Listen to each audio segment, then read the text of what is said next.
Day 52 of Bible Bites. We reach the final chapters of Numbers. God gives the exact boundaries of the Promised Land, establishes cities of refuge, and settles inheritance laws for daughters.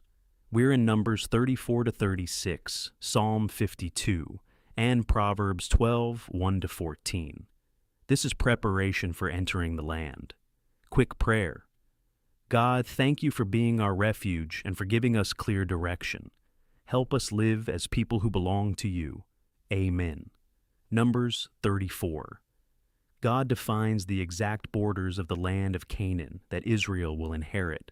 The southern, western, Mediterranean Sea, northern, and eastern boundaries are described.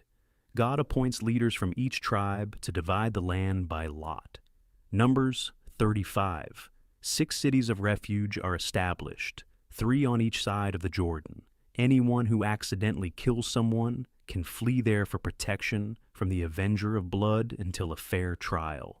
The cities are also for the Levites to live in. Intentional murderers are put to death.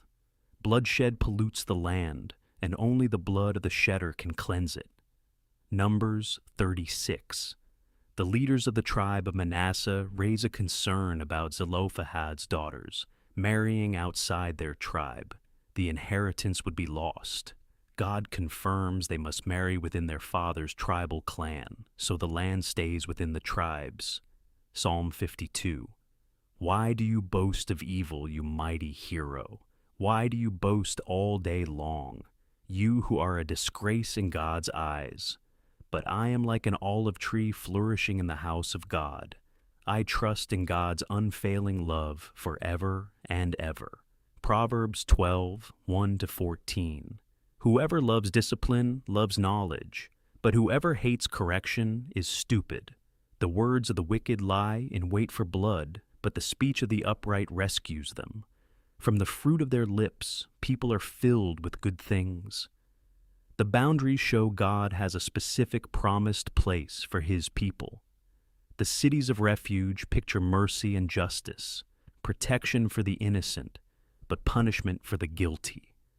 The inheritance rules protect family land across generations. Psalm 52 contrasts the wicked who trust in evil with the righteous, who flourish like olive trees in God's house. Proverbs 12 emphasizes the value of discipline, wise words, and integrity. Real-life comparison. Cities of refuge equals Jesus as our ultimate refuge.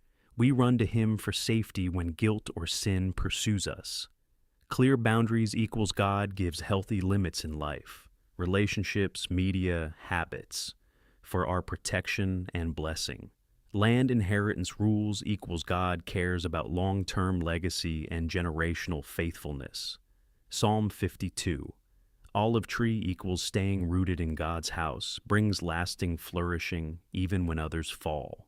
Today, run to God as your refuge in one area where you feel guilty or attacked. Respect one healthy boundary God has placed in your life. Speak words that build up and rescue others. Proverbs 12.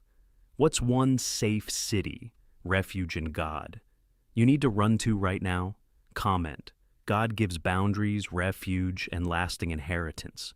Numbers is complete. Tomorrow we begin Deuteronomy. Subscribe, share. See you tomorrow.